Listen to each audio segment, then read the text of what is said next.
My brother took all of our parents' inheritance, leaving me only an old jewelry box. He mocked me, saying, "Enjoy your trinkets." But when I opened it at home, I found inside, "I'm glad you're here with me. Please listen to my story till the end, and let me know which city you're listening from. That way I can see how far my story has traveled." I never imagined that grief could taste like betrayal.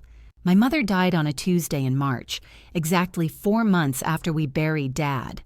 I held her hand in that sterile hospice room, watching the monitors flatten into that terrible, final line. Rob showed up 20 minutes after she passed, his expensive suit barely wrinkled, his face composed in what I suppose he thought looked like sorrow. "She's gone," I told him, my voice raw from crying. He nodded, checked his watch, and said, "We need to discuss the estate." I should have known then. I should have seen it in the way his eyes avoided mine, in the practiced neutrality of his expression. But I was drowning in loss, and I assumed my brother, my only sibling, felt the same. For 58 years, I'd taught English at Jefferson High School in Portland. I'd lived modestly, saved carefully, never asked my parents for anything after college. Rob had built his financial consulting empire, married Cynthia with her designer handbags and cold smile, accumulated wealth that made our parents' modest savings seem quaint. Why would he need their money? The reading of the will happened on a gray Monday morning in the offices of Whitmore and Associates. I sat across from Rob and Cynthia, my hands folded in my lap, wearing the black dress I'd bought for Mom's funeral. The attorney, a young woman named Miss Peterson, read through the document with practiced efficiency. To my son, Robert James Collins, I leave the house at 2247 Maple Street, the investment portfolio managed by Fidelity, account number ending in 4732. The contents of our safe deposit box at First National Bank, and all remaining liquid assets. My chest tightened. I waited. To my daughter, Margaret Ann Collins, I leave the antique mahogany jewelry box that belonged to my mother, currently stored in the hall closet. The words hung in the air like smoke. I blinked, certain I'd misheard. "I'm sorry, could you repeat that?" My voice sounded distant, not my own. Miss Peterson cleared her throat, uncomfortable. "The jewelry box. That's the extent of the bequest to you, Miss Collins. The house where I'd grown up, where Mom had taught me to bake Christmas cookies, where Dad had helped me with my homework at the kitchen table, gone. The investments they'd carefully built over 40 years of Dad's work as an engineer, gone. Everything to Rob. I looked at my brother. He was studying his phone, his face impassive. "Rob?" I whispered. "This can't be right. Mom and Dad always said they'd split everything evenly. They told me that 100 times. He finally looked up, and I saw something flicker in his eyes. Guilt? Satisfaction? It vanished before I could name it. "They changed their mind, Maggie. They knew I'd managed the assets properly. You know how they worried about your financial literacy." "My financial literacy?" The words came out sharper than I intended. "I've managed my own finances for 40 years. I own my condo outright. I have retirement savings. What are you talking about?" Cynthia leaned forward, her smile sympathetic in the way a shark might appear sympathetic. "Margaret, dear, this must be so hard for you, but your parents made their wishes clear. We should respect that." "When did they change it?" I demanded, looking at the attorney. "When was this will written?" Miss Peterson shuffled papers. "It's dated January 15th of this year, 2 months before Dad died. He'd been in and out of the hospital, barely coherent on his medications. Mom had been consumed with caring for him, exhausted and distracted. "I want to see the original," I said. "This is the original," Rob said flatly. "Properly witnessed, properly notarized. It's done, Maggie." The meeting ended shortly after. I walked to my car in a daze, my mind refusing to process what had just happened. 58 years of being the responsible daughter, the one who called every Sunday, who drove them to doctor's appointments, who sat with them through every crisis, and I was left with a jewelry box.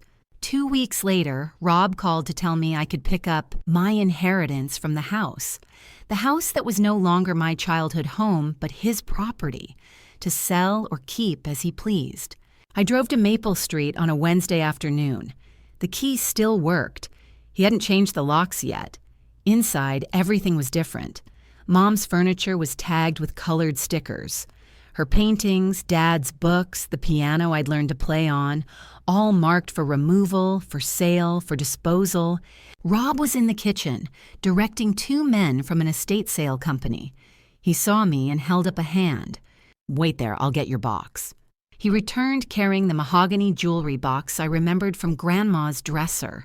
It was beautiful in its way, hand-carved, inlaid with mother-of-pearl, probably 60 years old. He set it on the entry table with a dull thud. "Here you go," he said. His voice dripped with something ugly, something I'd never heard from him before. "Enjoy your trinkets, Maggie. Maybe there's a nice brooch in there you can wear to bingo night." Cynthia appeared behind him, her laugh like breaking glass. "Oh, Rob, don't be cruel. I'm sure there's something valuable in there. Perhaps a single pearl earring." They thought this was funny. They thought my heartbreak was entertainment. I picked up the box, my hands trembling with rage I didn't yet know how to express. I left without a word, drove home with tears streaming down my face, and set the box on my dining room table. For 3 days, I couldn't bring myself to open it. On Saturday morning, I finally opened the jewelry box. My hands shook as I lifted the carved lid, half expecting to find exactly what Rob had implied. A few pieces of costume jewelry, maybe one of Mom's old brooches. The scent of cedar and Mom's lavender sachet hit me first, so powerfully that I had to close my eyes against a fresh wave of grief. Inside, on the top tray, lay the jewelry I remembered. Mom's engagement ring. Why hadn't Rob taken that? A string of pearls Dad had given her on their 25th anniversary. Grandma's garnet earrings. I lifted the tray with trembling fingers. Beneath it was a layer of papers. No, not just papers. Documents. Official documents. My breath caught as I recognized Dad's handwriting on a notepaper clipped to the top page. "Maggie, if you're reading this, something went wrong. I'm sorry. We tried to protect you. The truth is in here. Fight for it. Love, Dad." My vision blurred. I set the note aside carefully, reverently, and picked up the first document. Last Will and Testament of James Robert Collins and Helen Marie Collins. Dated 5 years ago. Notarized.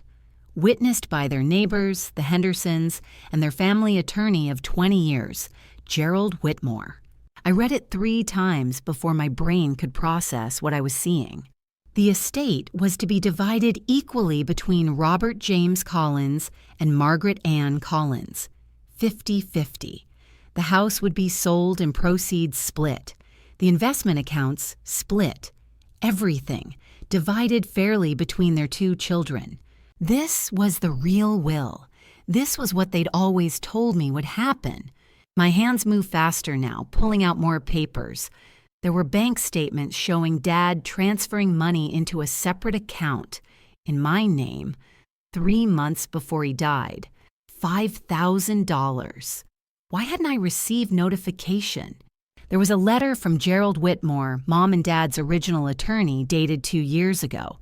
It mentioned that he was retiring and had referred them to his associate, Thomas Peterson, should they need any future legal work.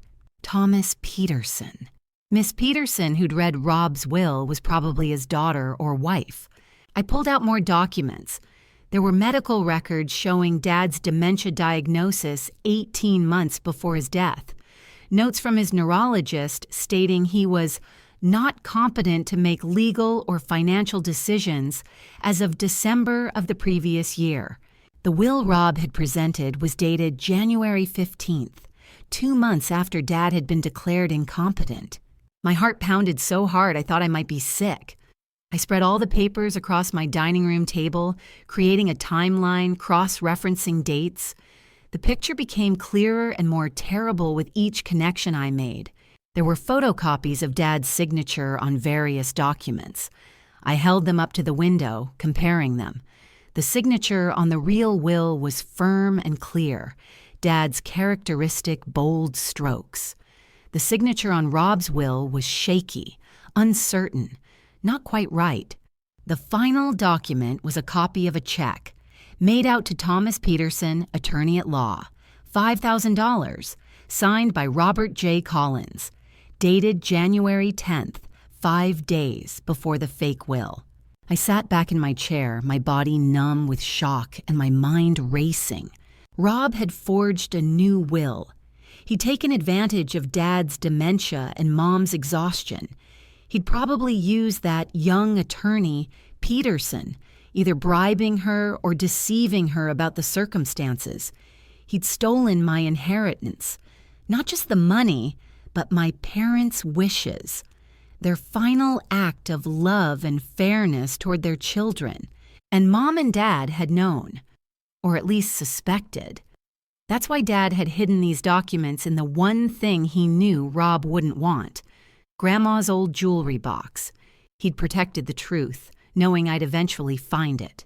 The rage that filled me then was unlike anything I'd felt in my 58 years. It wasn't hot and explosive. It was cold, crystalline, sharp as a blade. I had been a teacher for 34 years. I'd dealt with bullies, cheaters, manipulators. I'd seen every kind of deception a teenager could devise. I knew how to gather evidence, how to build a case, how to present truth in a way that couldn't be denied or dismissed. Rob thought I was soft. He thought I'd accept this betrayal, lick my wounds, and fade away into my quiet retirement life. He didn't know me at all. I took photographs of every document with my phone. Then I photographed them again with my iPad, uploading everything to cloud storage. I made physical copies at my home printer, placing the originals carefully back in the jewelry box and storing it in my bedroom safe. Then I sat down at my laptop and began to research. I needed a lawyer, a good one, not someone connected to the Peterson practice. I needed a handwriting expert who could testify that the signature on Rob's will was forged. I needed to understand probate law, undue influence statutes, capacity challenges. By midnight, I had made a list. By 2 a.m, I had a plan. By sunrise on Sunday, I had drafted an email to my first choice for an attorney, Harrison Mitchell, a probate litigator with a reputation for taking on fraud cases and winning. I titled the email, Estate Fraud Case with Documentation. Then I pressed send, made myself a cup of coffee, and waited for Monday morning. Harrison Mitchell called me at 9:15 Monday morning. His voice was younger than I'd expected, energetic and sharp. Miss Collins, I've reviewed the photographs you sent. If these documents are authentic, and I'll need to verify that, you have a substantial case. Can you meet me today? I was in his office by 11. Mitchell was in his mid-40s with gray-streaked dark hair and the kind of intense focus I recognized from my best students. His office overlooked the Willamette River, all glass and chrome, but his desk was cluttered with case files and coffee cups, a working lawyer, not just a showman. I walked him through everything. The deathbed meetings with Mom and Dad, the will reading, Rob's dismissive cruelty, the discovery of the documents. He took notes on a legal pad, stopping me occasionally to ask precise questions. The signature on the January will. You believe it's forged? He asked. I know my father's signature. That isn't it, not really. Belief isn't proof in court, but I have someone who can examine both documents. He checked his watch. Dr. Patricia Ewan, forensic document examiner. She's testified in federal court. If there's a forgery, she'll find it. How long will it take? 2 weeks? Maybe 3. Her analysis is thorough. He leaned forward. Miss Collins, Maggie, I need you to understand what you're starting. Your brother will fight this. it will get ugly. Family cases always do, and fraud accusations make them worse. Are you certain you want to proceed? I thought of Rob's sneering face, Cynthia's mocking laughter, my parents' hard-earned savings, stolen. I'm certain. Then we'll need the original documents, all of them. Can you bring them tomorrow? I nodded. What happens next? We file a petition to set aside the fraudulent will and probate the legitimate one. We'll request a full accounting of all estate assets and their current disposition, and we'll begin building the case that your father lacked capacity to execute any will in January, making that document void regardless of the signature. And Rob? We'll receive all the paperwork within 48 hours of filing. Mitchell's smile was grim. He'll know you're coming for him.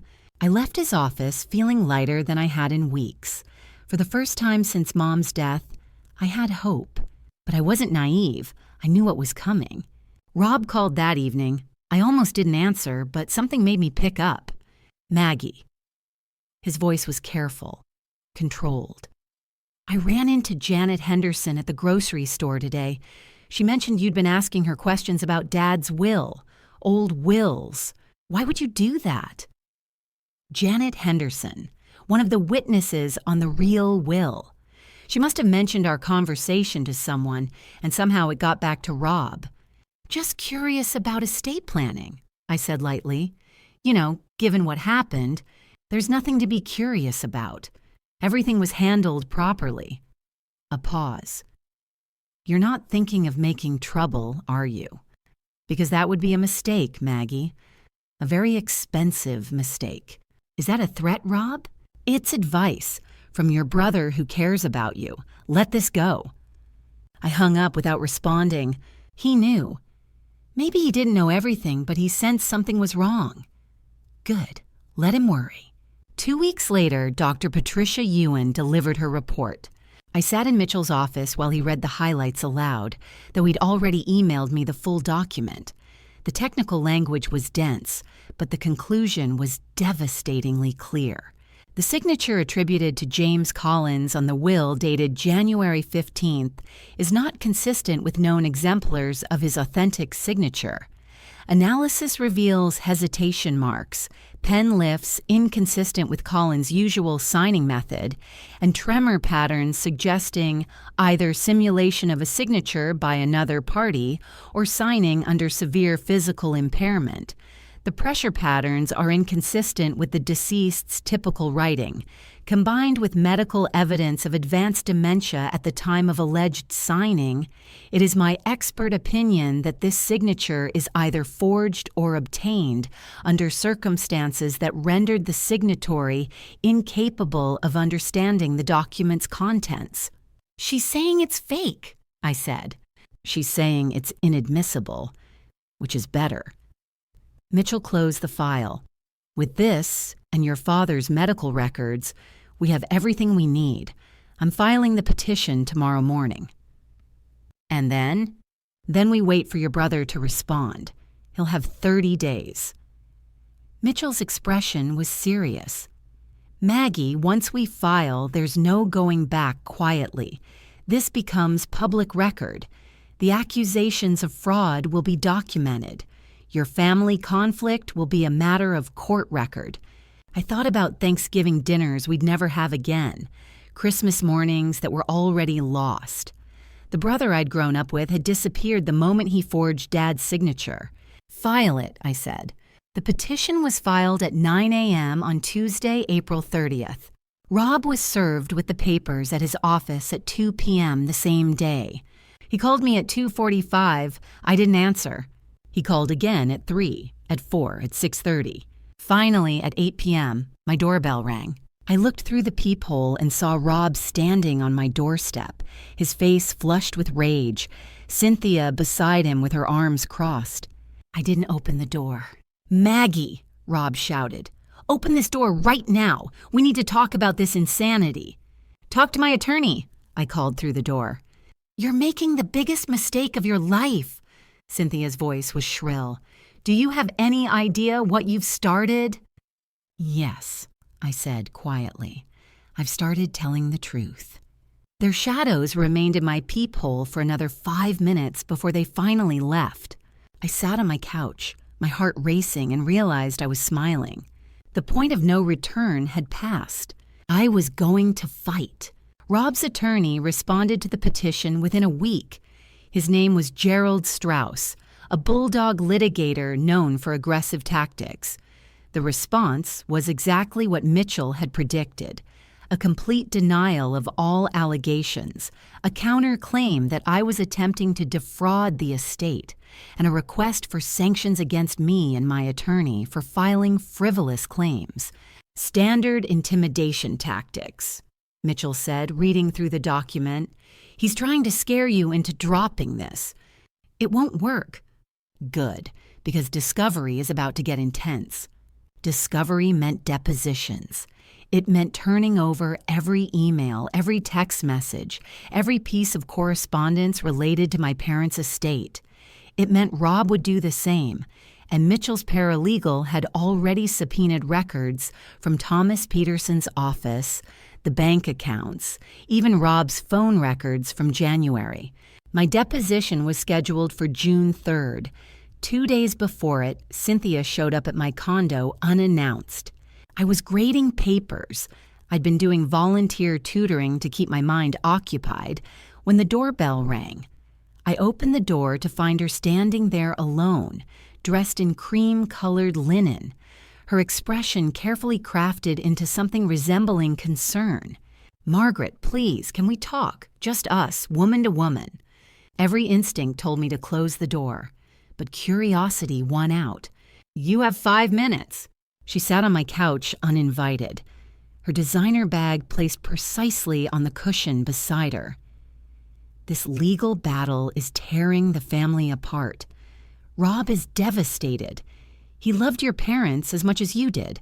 Then why did he forge Dad's will?" "He didn't." Her voice was smooth, practiced. "That will is legitimate, Margaret. Your father's mind was clearer than you knew in those final months. He made a rational decision about who should manage the estate. According to a handwriting expert, that's not Dad's signature." Something flickered in her eyes. Anger quickly masked.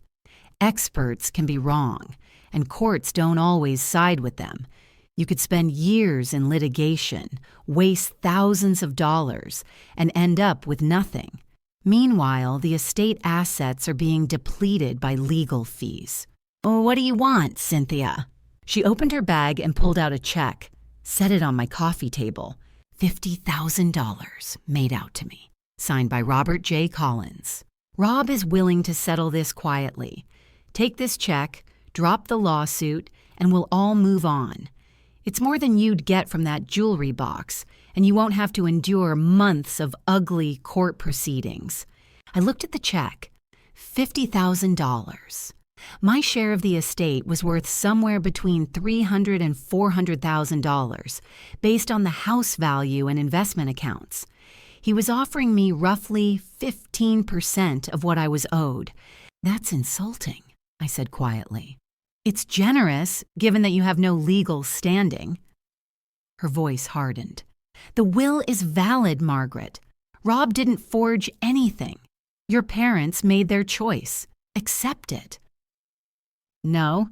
Think carefully. Rob has resources you don't. He can afford to drag this out for years. Can you? How much has your lawyer cost already? 5,000? 10? How much will it be when this ends up in a trial that could take weeks?" "Mitchell is working on contingency. He believes in this case." Cynthia's laugh was cold. "How noble. And when you lose, when the judge rules against you, when everyone in this family knows you tried to steal from your brother, what then?" I stood up. "I'm not stealing anything. I'm reclaiming what was stolen from me. And that signature is forged. Dad's medical records prove he couldn't have signed that document. The bank records show Rob paying off the attorney. Everything points to fraud. You can't prove that." But there was uncertainty in her voice now. Yes, I can, and I will. Your 5 minutes are up. She grabbed the check, stuffing it back in her bag. You're making a terrible mistake. Rob wanted to be kind, but you're forcing his hand. Don't say we didn't warn you. After she left, I called Mitchell and told him about the attempted bribe. Document everything, he said immediately. Write down exactly what she said, what time she arrived, what time she left. That's settlement offer. That's evidence of consciousness of guilt. They're scared, Maggie. My deposition lasted 6 hours. Rob's attorney hammered me with questions, trying to paint me as a resentful daughter who'd been jealous of Rob's success, who'd always felt entitled to my parents' money, who was now fabricating evidence out of spite. I answered every question calmly, precisely, truthfully. I had my father's note.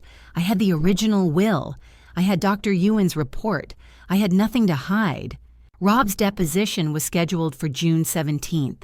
Mitchell prepared for 2 weeks, organizing questions designed to trap Rob in contradictions, to force him to explain the timing, the payments, the convenient changes. The day before Rob's deposition, I received an email from an unknown address. Drop the lawsuit or you'll regret it. Accidents happen. Houses catch fire. Think about it. I forwarded it immediately to Mitchell, who forwarded it to the police. They opened an investigation into the threatening email but told me it was nearly impossible to trace without more evidence. That night, I barely slept. Every sound in my building made me jump. Every shadow seemed threatening. But the next morning, Rob sat for his deposition. Mitchell told me later that he'd stumbled through half his answers, contradicted himself repeatedly, and couldn't explain the payment to Peterson or why Dad's signature looked different from previous documents. He's cracking, Mitchell said. They know they're losing. But I was exhausted. The constant vigilance, the threat, the weight of fighting my own brother, it was crushing me. I took a week off, didn't check my email, didn't answer calls except from Mitchell. I drove to the coast, stayed in a small hotel in Cannon Beach, and walked along the shoreline until my mind felt clear again. The fight wasn't over, but I needed this pause to gather strength for what was coming. I returned from the coast on a Sunday evening, feeling more centered than I had in months. The salt air and solitude had reminded me who I was, not just a woman fighting for an inheritance, but a person with dignity, strength, and decades of experience, standing up for what was right. Monday morning brought an unexpected visitor. Gerald Strauss, Rob's attorney, was sitting in Mitchell's waiting room when I arrived for our scheduled meeting. Mitchell met me at the door, his expression carefully neutral. Strauss asked to speak with us both. I told him I'd allow it only with you present and consenting. What does he want? To make a new offer. We sat in Mitchell's conference room, the three of us on opposite sides of the polished table. Strauss was in his 60s, expensively dressed, with the kind of calm confidence that came from decades of winning. Miss Collins, I'll be direct. My client wishes to avoid a protracted court battle. He's authorized me to make a settlement offer that I believe you'll find reasonable. He slid a folder across the table. I opened it. $150,000, plus $25,000 for my legal fees already incurred. That's the house proceeds split proportionally to account for the time and care your brother has invested in settling the estate, Strauss explained. The investment accounts remain with Mr. Collins, as specified in the will. This offer represents a generous compromise. I looked at Mitchell. He was watching me, silent, letting me make this choice. $150,000. It was less than half of what I was owed, but it was real money. It would pay off my mortgage, fund comfortable travel, provide security, and it would end this nightmare, the stress, the family destruction, the constant fear. I closed the folder and slid it back across the table. No, Strauss's expression didn't change. Miss Collins, be reasonable. Your expert's testimony isn't guaranteed to stand up in court. Handwriting analysis can be challenged. Your father's capacity is a matter of medical interpretation. My father left me a note, I interrupted, in his own handwriting, telling me to fight for the truth. That will was forged. The payment to Peterson proves bribery or fraud. The timing proves Rob took advantage of Dad's diminished capacity. I'm not interested in compromise. I want what my parents intended to give me. And if you lose? Then I lose. But I won't settle for less than the truth being heard. Strauss studied me for a long moment, then gathered his papers. My client tried to be reasonable. He won't make another offer. This goes to trial, and trials are unpredictable. Miss Collins, juries are unpredictable. I hope you're prepared for that. After he left, Mitchell leaned back in his chair. That was brave, and possibly foolish. Which do you think? He smiled. Brave. You called his bluff. They wouldn't have offered $150,000 if they weren't worried. Over the next 2 weeks, I noticed something changing. Rob and Cynthia, who had been aggressively pursuing every legal angle, seemed to pull back. No more threatening emails, no more surprise visits, no calls. They were watching, waiting. The quiet unnerved me more than their aggression had. It was during this time that I reached out to my support system, the friends I'd neglected during the worst of the legal battle. I called my college roommate, Diana, who lived in Seattle. She drove down the next weekend. We sat in my living room drinking wine, and I told her everything. The will, the forgery, the threats, the legal battle. She listened without interruption, then grabbed my hand. I'm proud of you, Mags. Most people would have taken the money and run. I'm terrified, I admitted. This goes to trial in 3 months. What if I lose? Then you lose knowing you fought for what was right. But I don't think you're going to lose. I've known you for 40 years. You don't pick fights you can't win. I also reconnected with my teacher friends, the colleagues I'd worked with for 3 decades. We met for dinner at our favorite Italian place, and I found myself telling the story again. Their outrage on my behalf was fierce and genuine. Rob always was a smug bastard, said Tom Riley, who'd taught history. Remember when he'd show up for school events in that ridiculous BMW, making sure everyone saw him? Your parents were good people, added Susan Chen, who'd taught math. They wouldn't have wanted this. You're doing the right thing. Their support fortified me in ways I hadn't expected. I wasn't alone. I had people who believed in me, who knew my character, who would testify to it if needed. The calm period lasted 3 weeks. Then, in mid-July, as summer heat settled over Portland and the trial date loomed on September 15th, Rob and Cynthia made their next move. But this time, I was ready for them. I had my evidence. I had my attorney. I had my support system. And most importantly, I had the cold, clear certainty that I was fighting for justice, not revenge. Whatever they tried next, I would face it with the same calm determination I'd brought to 34 years of teaching unruly teenagers. They had underestimated me from the start. They were about to learn what a mistake that had been. They came on a Thursday evening in late July, just as the sun was setting, and the temperature had finally dropped to something bearable. I was on my small balcony reading when I heard the knock. Through the peephole, I saw both of them. Rob looked tired, older than his 62 years. Cynthia was dressed casually, jeans and a silk blouse, which immediately made me suspicious. She never dressed down. Maggie, please. Rob's voice through the door was soft, almost broken. We need to talk. Really talk. No lawyers, no fighting. Just family. I should have kept the door closed. But something in his voice made me hesitate. Was it possible he'd finally seen reason? That he wanted to admit the truth? I opened the door but left the chain on. What do you want? To apologize, to fix this. He gestured helplessly. Can we come in, please? Against my better judgment, I let them in.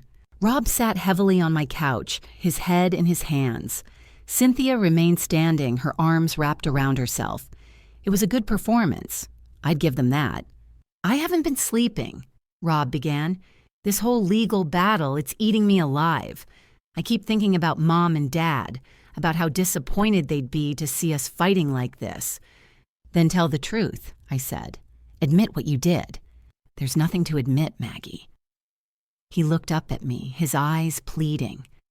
But I realize now that maybe the way the will was written wasn't fair. Maybe Mom and Dad were confused at the end. Maybe I should have questioned it more. It was a careful admission, not a confession, but close enough to sound like one. "So you're saying the will might be wrong?" I pressed. "I'm saying we should work this out ourselves, family, the way Mom and Dad would have wanted." He leaned forward. "What if we split everything 60-40? I keep the house. I've already put work into it, started repairs, but we divide the financial assets. You'd walk away with over $200,000, more than the settlement offer. You drop the lawsuit, we end this nightmare, and we try to rebuild our relationship. $200,000, still less than half, but closer to fair." I looked at Cynthia. She was watching me with an expression I couldn't quite read. "Why now?" I asked. "What changed?" "Trial is in 6 weeks," Cynthia said quietly. "Win or lose, it will destroy what's left of this family.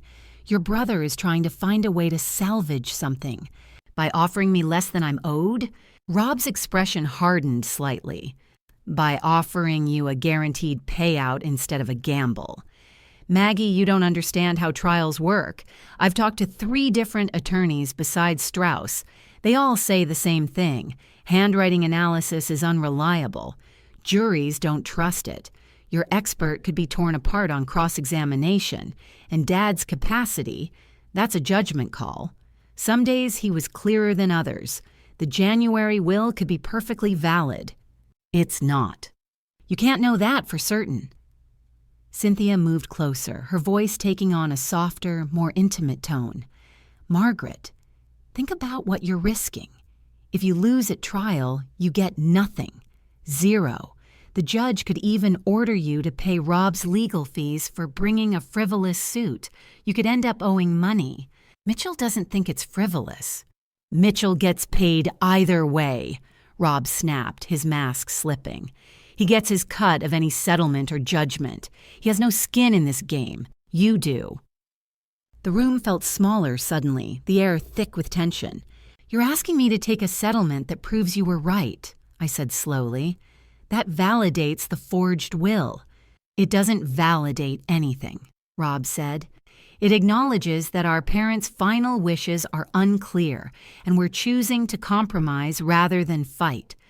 That's what adults do, Maggie. They compromise." Adults also don't forge their dying father's signature. The temperature in the room dropped 20 degrees. Rob stood up, his conciliatory posture evaporating. "You self-righteous bitch. You've always thought you were better than me. The caring daughter, the noble teacher. Meanwhile, I'm the one who built something with my life. I created wealth. Success. What did you do? Grade papers for 40 years. I taught children to recognize liars," I said quietly. Cynthia grabbed Rob's arm. "We're trying to help you, Margaret. You're too stubborn to see it. Fine. Go to trial. Lose everything. Watch the judge dismiss your case and order you to pay our legal fees, because that's what's going to happen. Your expert is a joke. Your evidence is circumstantial, and no jury is going to believe that a successful financial consultant would risk his reputation over a few $100,000. Then why are you here?" I asked. "Why offer me anything if you're so confident?" They had no answer to that. Rob moved toward the door, Cynthia following. At the threshold, he turned back to me, and the hatred in his eyes was so pure it made me step back. "You're going to regret this," he said softly. "When you're sitting in that courtroom and the judgment goes against you, when you realize you threw away $200,000 because you couldn't let go of your jealous conspiracy theories, you're going to regret it for the rest of your life." "Get out," I said. They left. I locked the door, then leaned against it, my whole body shaking. For about 5 minutes, I was terrified. They'd been so confident, so certain. What if they were right? What if I lost everything? But then I remembered Dad's note, his handwriting, shaky but determined. Fight for it. I picked up my phone and called Mitchell.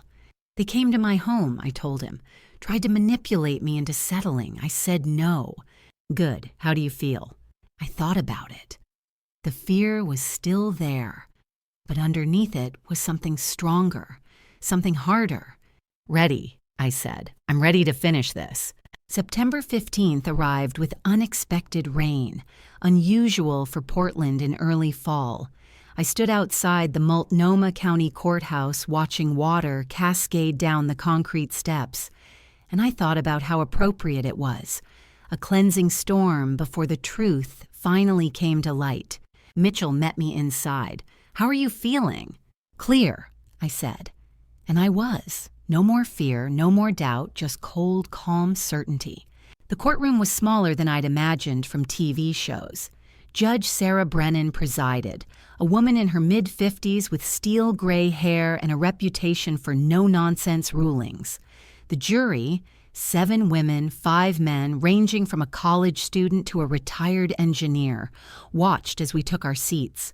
Rob and Cynthia sat with Gerald Strauss at the defendant's table. Rob wore an expensive charcoal suit, his posture perfect, his expression serious and slightly wounded. The successful businessman wrongfully accused by his troubled sister. Mitchell's opening statement was devastating in its simplicity. This is a case about theft disguised as inheritance, about a son who exploited his father's dementia and his mother's grief to steal his sister's birthright. The evidence will show that Robert Collins forged a will, bribed an attorney, and manipulated the legal system to deprive Margaret Collins of what her parents intended to leave her. The proof is in the documents, in the timelines, in the science of forensic analysis. By the end of this trial, you'll see that this isn't a family dispute. It's fraud. Strauss countered with the expected defense, a devoted son who handled his parents' affairs responsibly, a sister whose jealousy had twisted grief into false accusations, expert testimony that was unreliable at best. The first 2 days were technical. Dr. Patricia Ewan testified about the signature analysis. She was professional, unflappable, clear. She demonstrated with enlarged photographs how the pressure patterns were wrong, how the hesitation marks indicated simulation, how the overall execution was inconsistent with James Collins's known signatures. Strauss tried to shake her on cross-examination, bringing up cases where handwriting analysis had been wrong, but she held firm. In this case, combined with the medical evidence of Mr. Collins's dementia, I am certain this signature was not produced by a person with capacity to understand the document they were signing. On day 3, Mitchell called me to the stand. I'd practiced this with him for hours, but nothing quite prepared me for the reality of sitting in that witness box with 12 strangers watching, judging, deciding whether I was truthful or delusional. Mitchell walked me through everything. My relationship with my parents, the years of Sunday calls, doctor's appointments, caregiving, their promises about equal inheritance, Dad's declining health, Mom's exhaustion, the will reading that changed everything. Then he asked me to describe opening the jewelry box. I pulled out the note Dad had written, which was entered as evidence. Mitchell projected it on a screen for the jury. "Maggie, if you're reading this, something went wrong. I'm sorry. We tried to protect you. The truth is in here. Fight for it. Love, Dad." I saw 2 jurors wipe their eyes. One woman nodded slightly. Strauss's cross-examination was aggressive. He tried to paint me as financially desperate, as resentful of Rob's success, as someone who'd never accepted that my parents had simply changed their minds. "Isn't it true, Miss Collins, that you've always been jealous of your brother's financial success?" No. Isn't it true that you expected to inherit everything and were angry when you received only a jewelry box? I expected fairness. My parents told me repeatedly they'd split the estate equally. When that didn't happen, yes, I was hurt. When I found evidence it had been stolen from me, I was angry. You claim this note from your father is proof of wrongdoing. Couldn't it simply be an old man's confusion? His mind was failing after all. The date on the note corresponds with the date he placed the original will in the jewelry box, 3 years before he died, when he was still competent. He knew what he was doing. On day 4, Mitchell played his final card, Thomas Peterson. The young attorney who'd notarized the disputed will was called as a hostile witness. He was nervous, sweating, his answers careful and rehearsed, until Mitchell asked about the $5,000 check from Robert Collins. That was a retainer for estate services, Peterson said. What services? Your invoice shows that the only work you did was notarizing a single document. The will dated January 15th. $5,000 for a notarization? The retainer covered potential future work. Did you do any future work? No, but Mr. Peterson, did Robert Collins tell you his father had been diagnosed with dementia? Silence. Mr. Peterson, you're under oath. He said his father was having some memory issues but was clear enough to sign. Did you independently verify that? Did you speak with James Collins alone? Did you assess his capacity? Mr. Collins Sr. seemed to understand what he was signing. Did he say anything when he signed it? Peterson's face went pale. He asked where Margaret was. He said she should be there. The courtroom erupted. Judge Brennan gavelled for order. Mitchell let the moment settle. And what did you do when a confused elderly man asked where his daughter was before signing a will that disinherited her? I thought, Robert said she'd been informed that she'd chosen not to attend. Did you verify that? No. On day 5, Rob took the stand. Mitchell destroyed him methodically. Every answer led to a contradiction. The timeline didn't work. The payments couldn't be explained. The sudden urgency to change a will that had been stable for years made no sense, unless Rob was taking advantage of his father's deteriorating mental state. Why did your father's signature look so different on the January will? Mitchell asked. He was shaking more. His Parkinson's was worse. Your father didn't have Parkinson's, Mr. Collins. He had dementia. You've just contradicted the medical records. Rob stammered, trying to recover. I watched him fall apart, this confident, successful man reduced to a confused liar, trapped by his own words. Cynthia didn't testify. Strauss was smart enough not to put her on the stand. Closing arguments came on day 6. Mitchell was brief and brutal. The evidence is clear. The will was forged. The attorney was paid off. The defendant exploited his father's illness to steal his sister's inheritance. Justice demands that you set aside the fraudulent will and restore what was stolen. The jury deliberated for 4 hours. When they returned, the 4 women stood. In the matter of the estate of James and Helen Collins, we find for the plaintiff, Margaret Collins. We recommend the will dated January 15th be set aside as fraudulent, and the previous will dated 5 years prior be admitted to probate. I closed my eyes and heard Dad's voice, fight for it. I'd won. Judge Brennan scheduled the damages and sanctions hearing for the following week. Rob and Cynthia didn't attend. Strauss appeared alone, looking worn and defeated. Mitchell had prepared a comprehensive accounting of the estate's dissipation during the months Rob had controlled it.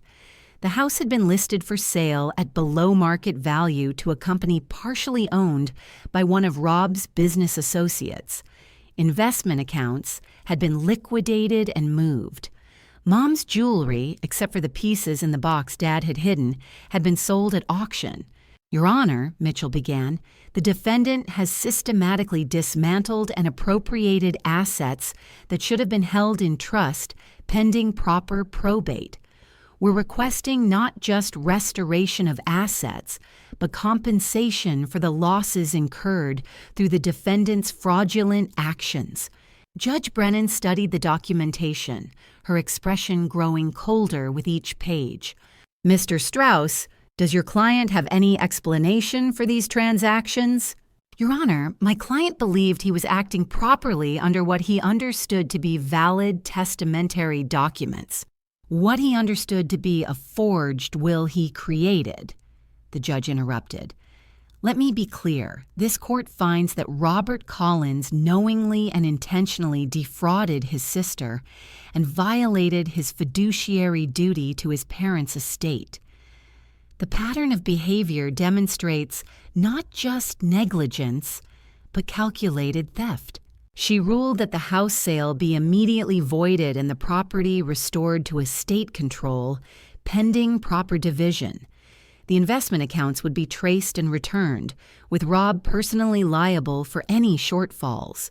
The sold jewelry would be accounted for, its value added to what Rob owed the estate. Then came the sanctions.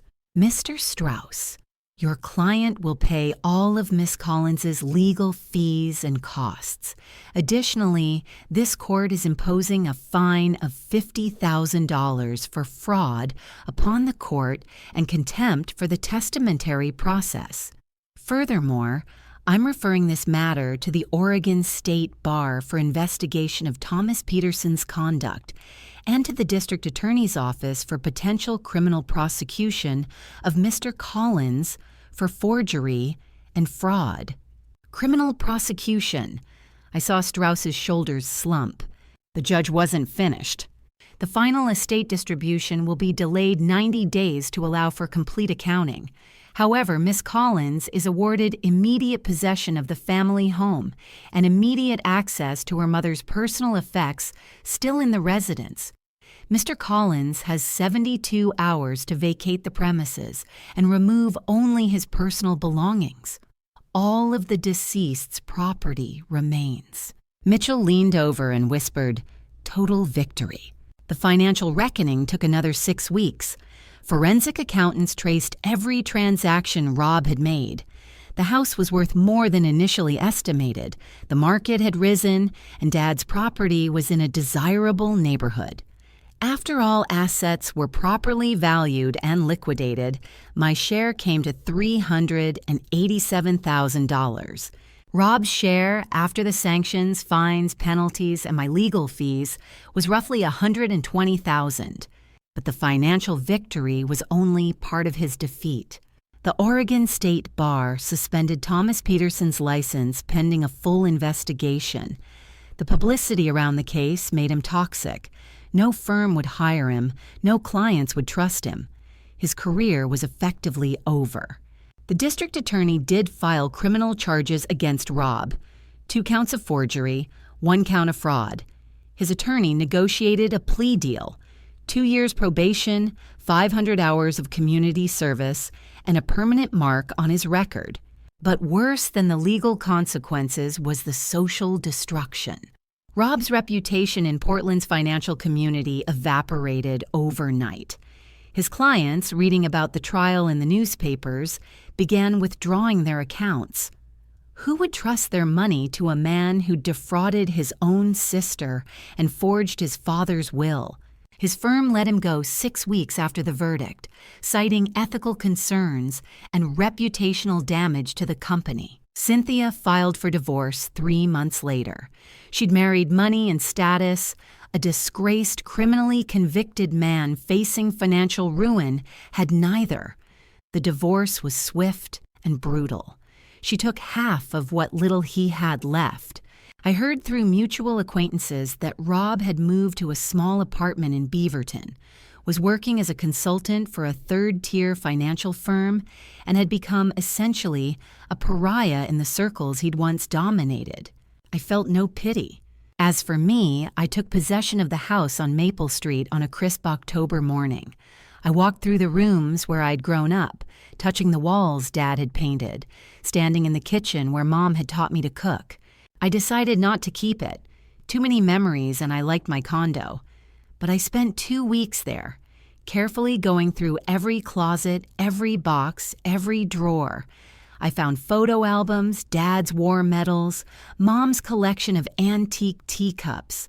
I found love letters they'd written to each other in the 1960s. I found my report cards from elementary school carefully preserved. I found my family's history and I reclaimed it.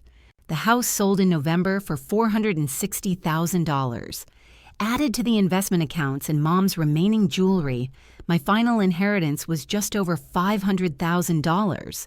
Exactly what my parents had wanted me to have, maybe more given the house's appreciation. I paid off my mortgage. I set up a college fund for my best friend's grandchildren. I donated $50,000 to Jefferson High School's English department in my parents' names. And I kept Dad's note, framed on my bedroom wall. Fight for it. I had, and I'd won. Rob had stolen from me, mocked me, threatened me, tried to manipulate and intimidate me into submission. He'd learned, too late, that I was my father's daughter. Stubborn, principled, and relentless when fighting for what was right. His defeat wasn't just total, it was permanent, and it was exactly what he deserved. Spring came to Portland with unusual warmth, and I found myself happier than I'd been in years, perhaps happier than I'd ever been. The money from the inheritance sat mostly untouched in carefully managed accounts. Mitchell had recommended a reputable financial advisor, and I'd learned enough about estate management through the trial to make smart decisions. But the real wealth wasn't in the bank balance. It was in the freedom. I'd always been careful with money, always a little anxious about retirement, always saying no to travel or experiences because I needed to save.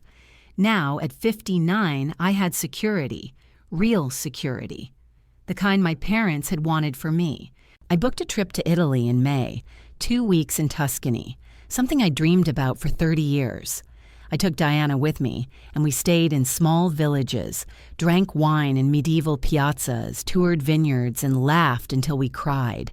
I sent postcards to my teacher friends. Wish you were here. Retirement is sweet. When I returned, I started volunteering more seriously. 3 days a week at Jefferson High, helping struggling students with reading and writing. The work reminded me why I'd become a teacher in the first place. That moment when a concept clicks, when a student's face lights up with understanding. The school board asked me to join their literacy initiative committee. I said yes. I also started writing, something I'd always wanted to do but never had time for. Short stories, essays, a memoir about the trial. The local paper published one of my essays about family, betrayal, and justice. The response was overwhelming. Other people who'd been cheated by relatives reached out, thanking me for speaking publicly about something usually hidden in shame and silence. I reconnected with old friends, made new ones through a book club, started taking photography classes at the community college. My condo filled with plants, art, evidence of a life being actively lived rather than merely endured.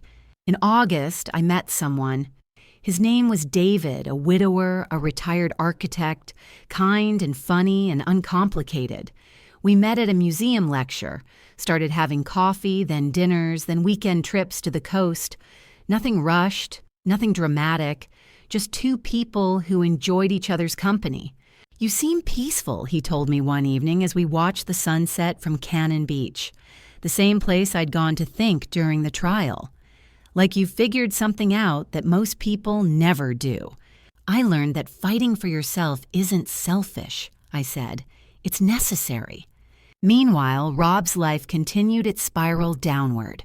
The consulting job he'd found didn't last. His probation terms included community service at a legal aid office, and missing work for those obligations made him unreliable. He was let go after 8 months. He tried to start his own financial advising practice, but the state license board flagged his criminal conviction. he was denied. I heard from Susan Chen, who'd heard from a neighbor that he was working at a big box retail store, managing inventory. At 63, he was stocking shelves for $15 an hour.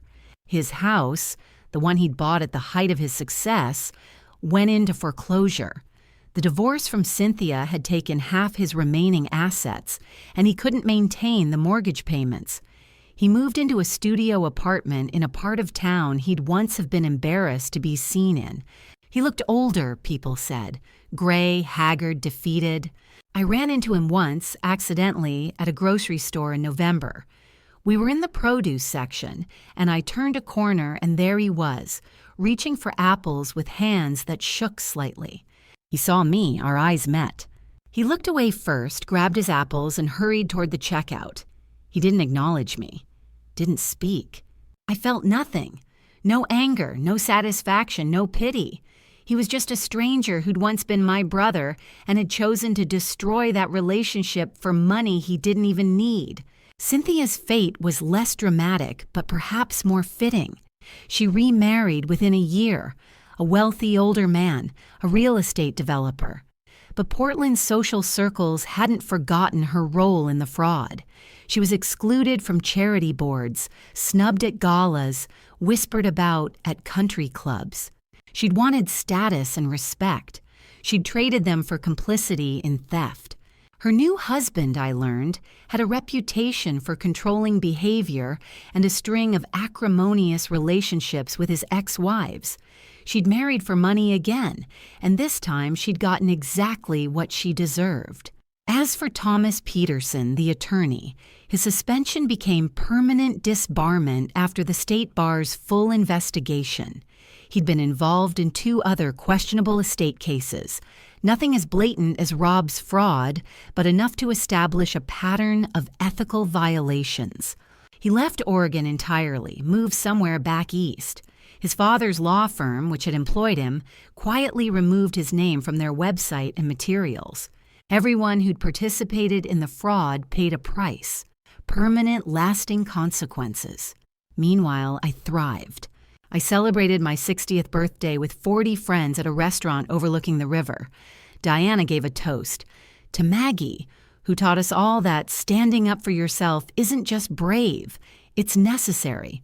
That night, I looked around at the faces of people who loved me, at the life I'd built, at the justice I'd fought for and won. I thought about my parents, about Dad's note, about the choice I'd made to fight rather than accept defeat. I'd lost a brother, but I'd gained myself. I'd lost the family I'd been born into, but I'd found the family I'd chosen. And I'd learned the most important lesson of my 59 years, that sometimes the only way to honor those who love you is to refuse to let others dishonor their legacy. The trial was over. The victory was complete. And my life finally truly was my own. So what would you do? If you opened that jewelry box and found the truth, would you have the courage to fight? Would you stand up to family, to threats, to the comfortable lie that staying silent is easier than demanding justice? Or would you take the settlement, accept the betrayal, and let them win? I'd love to hear your thoughts in the comments below. And if this story resonated with you, please subscribe to the channel. I have more stories about ordinary people who found extraordinary strength when faced with impossible choices. Thank you for listening to my story. Remember, sometimes the bravest thing you can do is refuse to be a victim.